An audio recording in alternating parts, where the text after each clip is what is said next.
And viewers, a few days back, a few notable people made an interesting pitch for a one-on-one presidential-style debate for the Lok Sabha polls. A senior newspaper editor and two well-known retired judges proposed such a debate on an unbiased and non-commercial platform so that the people of India get a full perspective on the various issues.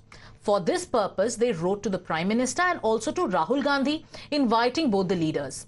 This invite was eagerly accepted by Rahul Gandhi, who was asked about this in Lucknow. Listen into how he responded. मैं 100% किसी से भी debate करने को तैयार हूं, प्रधानमंत्री से। मगर मैं प्रधानमंत्री को जानता हूं, प्रधानमंत्री मुझसे डिबेट नहीं करेंगे। Now, in response to this and in the context of holding a one-on-one debate with Prime Minister, the BJP has essentially asked, why Rahul?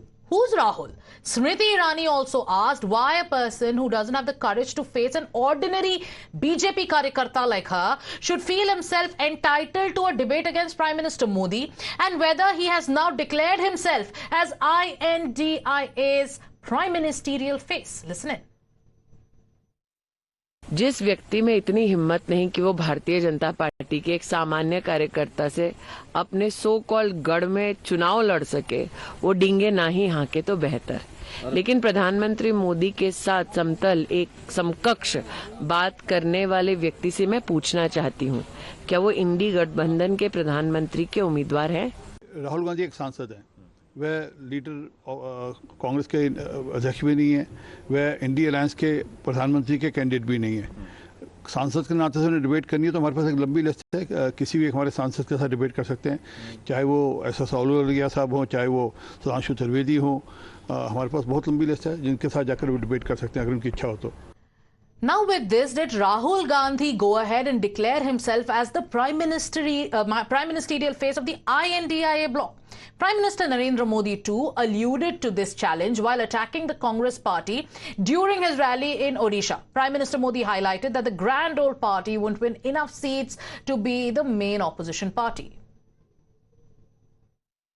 Congress के शाहजादे आए दिन बयानबाजी ठोक रहे हैं। आप उनके 2014 के चुनाव के भाषण देख लीजिए, 2019 के चुनाव भाषण देख लीजिए और 2024 के चुनावी भाषण देख लीजिए। वो ही स्क्रिप्ट पढ़ते जा रहे हैं और अभी चैलेंज कर रहे हैं। आप लिख के रखिए मेरे देशवासियों, हिंदुस्तान ने मन बना लिया है कि इस बार एनडीए 400 पार करने वाला है। भाजपा अपने सारे पुराने रिकॉर्ड तोड़ करके ज्यादा से ज्यादा सांसद के साथ आने वाली है और कांग्रेस वाले ये भी लग ले कि इस चुनाव में कांग्रेस को लोकसभा की कुल संख्या के 10% चाहिए मान्य विपक्ष बनने के लिए। कांग्रेस वाले जरा कान खोल करके सुन लीजिए, ये देश ने तय किया है, ये 4 जून को आप देखेंगे कि कांग्रेस इस देश में मान्य विपक्ष भी नहीं बन पाएगा।